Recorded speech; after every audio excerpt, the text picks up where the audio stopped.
जैसे ही उस आदमी ने लकी को धमकी देना शुरू किया, लकी ने भी उसे पीटना शुरू कर दिया। राज और उसके आदमियों को बहुत बुरी तरीके से मारा और अधमरा करने के बाद उन्हें ललित सिंह के जिम में। उधर शिवराज ने भी सब लोगों को खाने के लिए बुला लिया। सब लोग लकी को वापस लाने की जिद पर अड़ गए। उन सभी लोगों की अगुवाई कर रहा था और देखते ही देखते अभिलाषा, दशरथ और काशीनाथ भी उस मोर्चे में शामिल होकर अपनी जगह से उठे और वहाँ से बाहर चले गए। लेकिन उस मोर्चे ने उन्हें वहाँ भी नहीं छोड़ा।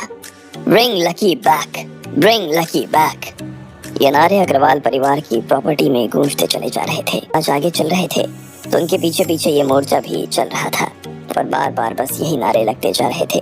शिवराज ने बीच में रुककर उन्हें एक बार आंख दिखाने की कोशिश भी की, लेकिन फिर भी इस चीज का उन लोगों पर कोई असर नहीं हुआ। उल्टा उनकी आवाज बुलंदी होती चली जा रही थी।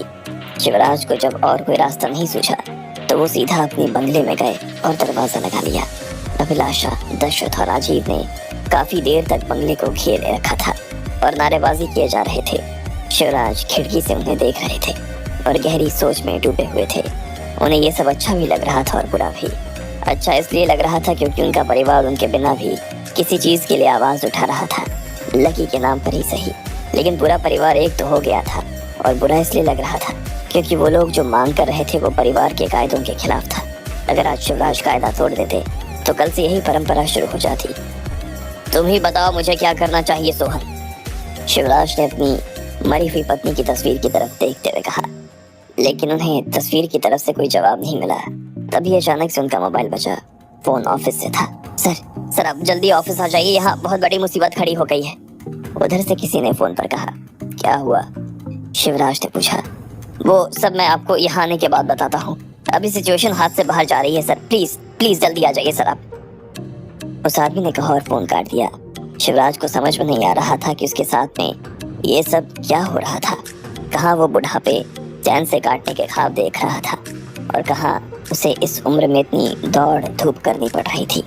आखिरकार वो तैयार हुए और ड्राइवर को गाड़ी लेकर बाहर बुला लिया।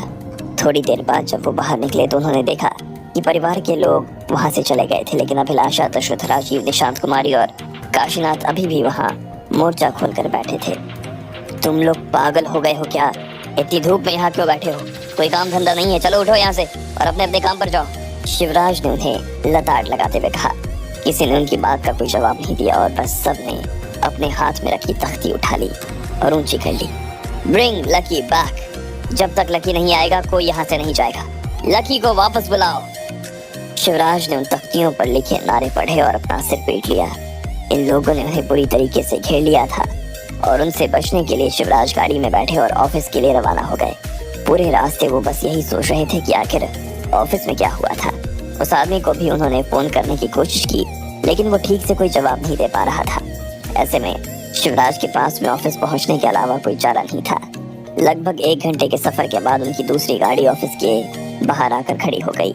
जैसे ही शिवराज ने खिड़की से बाहर देखा तो पाया कि सारे कर्मचारी वहां मोर्चे पर बैठे थे। करीब 2000 कर्मचारी ऑफिस के बाहर आकर बैठ गए थे और उनके हाथ में तख्तियां नजर आ रही थी। शिवराज ने जब ये देखा तो उनके होश उड़ गए। वो गाड़ी से नीचे उतरे तो उन्हें रिसीव करने के लिए वही आदमी आ गया। शिवराज उनके पास गए तो देखा कि उनके हाथ में भी तख्तियां थी जिस पर लिखा था, ब्रिंग बैक लकी, हमें चाहिए लकी सर। लकी सर मतलब bright future. Lucky sir please sir. Shivraj ने ये नारे पढ़े और फिर उस आदमी की तरफ देखने लगा जो उनके पीछे खड़ा था। ये सब क्या हो रहा है? शिवराज ने पूछा। सर ये लोग सुबह से स्ट्राइक पर बैठे हुए हैं, कह रहे हैं कि इन्हें लकी सर ही चाहिए। जब तक लकी प्रफुल्ल सर की जगह आकर नहीं बैठेंगे तब तक ये लोग काम करने नहीं जाने वाले हैं सर। अरे ये क्या बात हुई, ऐसे कैसे नहीं करने वाले हैं? शिवराज ने पूछा। सर हमने इन्हें सब तरह से समझाने की कोशिश कर ली, हमने परिवार की पॉलिसी के बारे में भी इन्हें बताया है, लेकिन ये लोग किसी भी बात को नहीं सुन रहे। सॉरी सर, ये हमें अपने लेवल पर ही निपट लेना चाहिए, लेकिन फिर भी जब हम नहीं मैनेज कर पाए तो आपको फोन करना पड़ा। हमने आपको परेशान किया सर, उसके लिए वी आर सॉरी, उस आदमी ने कहा। शिवराज ने 1 सेकंड के लिए उसे देखा और फिर भीड़ की तरफ जाते हुए पूछा, क्या बात है? आप लोग किस बात की स्ट्राइक पर बैठे हुए हो? चलो उठो और अपने अपने काम पर लग जाओ। लेकिन शिवराज की इस बात का भीड़ पर कोई असर नहीं हुआ। वो लोग सिर्फ चुप हो गए, लेकिन उसके बदले में उन्होंने अपनी तख्तियां ऊंची कर दी। सुना नहीं मैंने क्या कहा? उठिए और अपने काम पर चलिए। शिवराज ने फिर से उन्हें धमकाने की कोशिश करते हुए कहा, लेकिन इस बार भी भीड़ पर कोई असर नहीं हुआ। देखिए, अगर आप लोगों ने मेरी बात को सीधी तरीके से नहीं माना तो मुझे पुलिस को बुलाना पड़ जाएगा, फिर वो आपको जबरदस्ती यहाँ से उठाकर ले जाएंगे। शिवराज ने उन्हें धमकी दी, लेकिन उसका बस इतना ही असर हुआ कि एक आदमी अपनी जगह से खड़ा हुआ और उसने कहा, सर, जब तक लकी सर आकर काम नहीं संभालेंगे तब तक हम अपने काम पर नहीं लौटेंगे। और फिर से अपनी जगह पर बैठ गया। कौन काम संभालेगा और कौन नहीं संभालेगा ये मैं तय करूंगा, ये आप तय करेंगे, शिवराज ने उखड़ी हुई आवाज में कहा। उन लोगों ने इस बात का भी कोई जवाब नहीं दिया। देखिए, अगर आप लोग अभी भी यहाँ से नहीं उठे तो मैं आप सभी लोगों को नौकरी से निकलवा दूंगा, शिवराज ने कहा। ये सुनते ही उनके पीछे जो आदमी खड़ा था उनके कान खड़े हो गए। उसने शिवराज के पास आते हुए कहा, सर, ये धमकी तो मैं भी इन्हें दे चुका हूँ, उसका भी इनके ऊपर कोई असर नहीं हो रहा है। इन्हें भी पता है कि ये लोग अग्रवाल ग्रुप के साथ में काम कर रहे हैं। ऐसे में मार्केट में इन्हें नौकरी पर रख लेने वालों की कोई कमी नहीं है। और वैसे भी हम अभी इनमें से किसी को नहीं निकाल सकते सर, इनमें काफी सारे सीनियर्स बैठे हुए हैं। शिवराज ने उसकी बात सुनकर नजर घुमाई तो पता चला कि भीड़ में प्रतीक, डोसी और वसीम खान भी बैठे हुए थे। इसके अलावा पूरे देश के जो बड़े अफसर्स थे वो भी वहाँ बैठे हुए थे। ऐसे में शिवराज को भी ये बात समझ में आ गई थी कि इन लोगों को धमकाने से काम नहीं चलने वाला था। बिना प्यार से बात किए बात नहीं बनने वाली थी। इसलिए शिवराज उनके पास आए और पूछने लगे, आप लोग कितनी देर से यहाँ बैठे हो? सुबह से, किसी ने कहा। किसी ने लंच किया या कुछ खाया? शिवराज ने पूछा। सबने ना में अपना सिर हिला दिया। देखिए, आप अपने स्वास्थ्य को तकलीफ मत दीजिए, पहले कुछ खा लीजिए, उसके बाद हम इस विषय पर बात करेंगे, उठिए, शिवराज ने कहा। लेकिन कोई भी अपनी जगह से उठने को राजी नहीं था। आखिर में प्रतीक उठा और बोला, बॉस, पहले बात हो जाएगी तो खाना खाने में ठीक रहेगा, इसलिए पहले बात कर लेते हैं। शिवराज के कान खड़े हो गए। प्रतीक, डोसी को वो अच्छी तरीके से जानते थे। वो उनका सबसे वफादार एम्प्लॉय था, लेकिन आज वो खुद उनके खिलाफ हो गया था। ये बात शिवराज को हजम नहीं हो रही थी।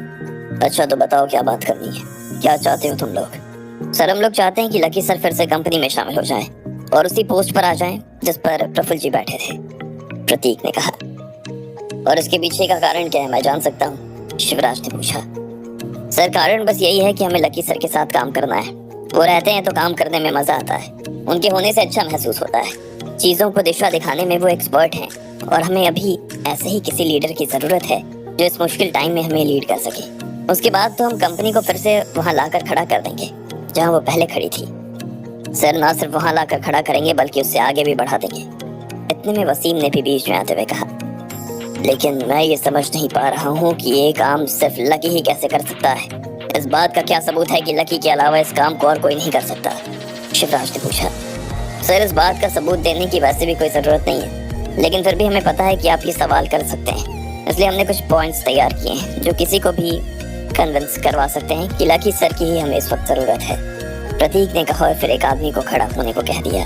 तो उसने अपने हाथ में ढेर सारे प्लेक कार्ड्स पकड़े हुए थे जिनके ऊपर लकी के बारे में कुछ लिखा हुआ था। सर, सबसे पहला पॉइंट, लकी सर करेजियस हैं। उनकी हिम्मत बहुत जबरदस्त है। उन्होंने आपको बचाने के लिए जो कारनामा किया है उसके बाद कोई नहीं कह सकता कि वो डर जाएंगे। दूसरा पॉइंट, लकी सर ईमानदार है। जब उन्होंने देखा कि प्रफुल्ल जी ने कुछ लड़कियों के साथ में गलत किया है तो उन्होंने इस बात की जरा भी परवाह नहीं की कि वो उनके भाई हैं और बिना किसी स्वार्थ के वो उन लड़कियों को जस्टिस दिलवाने के लिए कूद पड़े। हमें इस वक्त ऐसे ही ईमानदार आदमी की जरूरत है। तीसरा point, Lucky sir is visionary. Sir, Lucky sir Agarwal परिवार से न जुड़े होने के बाद भी इंटरनेशनल कांटेक्ट रखते हैं। उन्हें बर्ना का सबसे बड़ा सम्मान मिला है और वहाँ का राजा उन्हें बहुत मानता है। ऐसे में अग्रवाल परिवार में लकी सर के वापस आ जाने से हम वहाँ अपना बिजनेस शुरू कर सकते हैं। सर, चौथा पॉइंट, लकी सर गजब के डिप्लोमेट है। आज की तारीख में हमारा सबसे बड़ा राइवल बड़वानी परिवार था। उसने हम पर अटैक किया, लेकिन रातों रात वो परिवार गायब हो गया। कहने वाले कुछ भी कहें, लेकिन सच तो यही है कि लकी सर ने ही उसे गायब करवाया। इसके अलावा उन्होंने पृथ्वीराज जी को भी अपने फेवर में ले लिया। पांचवा पॉइंट, लकी सर बहुत सेल्फलेस है। उन्हें इस बात से कोई फर्क नहीं पड़ता कि अच्छा काम करने के बाद उन्हें क्या मिलेगा भी या नहीं, वो बस अच्छा काम कर देते हैं। छठा पॉइंट, इससे पहले कि प्रतीक डोसी छठे पॉइंट की तरफ बढ़ता, शिवराज ने उसे बीच में ही रोक दिया और कहा, बस मैं समझ गया और आगे जाने की जरूरत नहीं है। तुम लोग क्या चाहते हो मैं समझ गया, लेकिन ये पॉसिबल नहीं। उसकी बात सुनकर किसी का चेहरा नहीं उतरा। वो लोग बस वहीं बैठे रहे जहाँ वो बैठे थे। शिवराज को कुछ समझ नहीं आ रहा था कि अब उन्हें आगे क्या करना चाहिए था। सर, मुझे लगता है कि हमें इनकी डिमांड मान लेनी चाहिए, बदले में आप चाहें तो इनका इंक्रीमेंट रोक सकते हैं, शिवराज के पीछे खड़े हुए आदमी ने कहा। लेकिन शिवराज को उसकी बात जरा भी पसंद नहीं आई। वो बस चुपचाप वहाँ खड़ा उन सभी की शक्लें देख रहा था। देखिए, आप लोगों की जो डिमांड है उसके बारे में कुछ सोचना पड़ेगा। मैं अभी के अभी आप लोगों को कोई जवाब नहीं दे सकता हूँ। हो सकता है कि मैं आप लोगों से यहाँ हाँ कर दूँ, लेकिन वहाँ लकी खुद आप लोगों के साथ काम करने के लिए ना आए। ऐसे में आप मुझे थोड़ा टाइम दीजिए, मैं आपको सोचकर इस बारे में कुछ बताता हूँ, और तब तक के लिए आप प्लीज अपने अपने काम पर लौट जाइए, शिवराज ने उन सभी के सामने हाथ जोड़ते हुए कहा। सभी एक दूसरे का चेहरा देख रहे थे, किसी को समझ नहीं आ रहा था कि क्या करना चाहिए। ऐसे में प्रतीक फिर से अपनी जगह से खड़ा हुआ और बोला, ठीक है सर, आप कल तक का टाइम ले लीजिए। अगर आपकी तरफ से हाँ है तो फिर हम कल से ही काम शुरू कर देंगे। अगर आपकी तरफ से ना है तो काम शुरू नहीं होगा। और अगर आपकी तरफ से हाँ है और लकी सर की तरफ से ना है तो हम लकी सर से इस बारे में खुद बात करना चाहेंगे। ठीक है ना दोस्तों? प्रतीक ने सब लोगों की तरफ देखते हुए पूछा। सभी ने प्रतीक के समर्थन में अपने दोनों हाथ खड़े किए और अपनी अपनी जगह से खड़े होकर ऑफिस के दरवाजे के बाहर जाने लगे। अब आगे क्या होने वाला था? क्या सच में लकी के घर आने का टाइम आ गया था? अब क्या करने वाले थे शिवराज? आपको क्या लगता है, क्या होंगे इन सभी सवालों के जवाब? कमेंट बॉक्स में कमेंट करके हमें जरूर बताएं, और सभी सवालों के जवाब को जानने के लिए सुनते रहिए इंस्टा मिलियनेयर सिर्फ पॉकेट एफएम पर।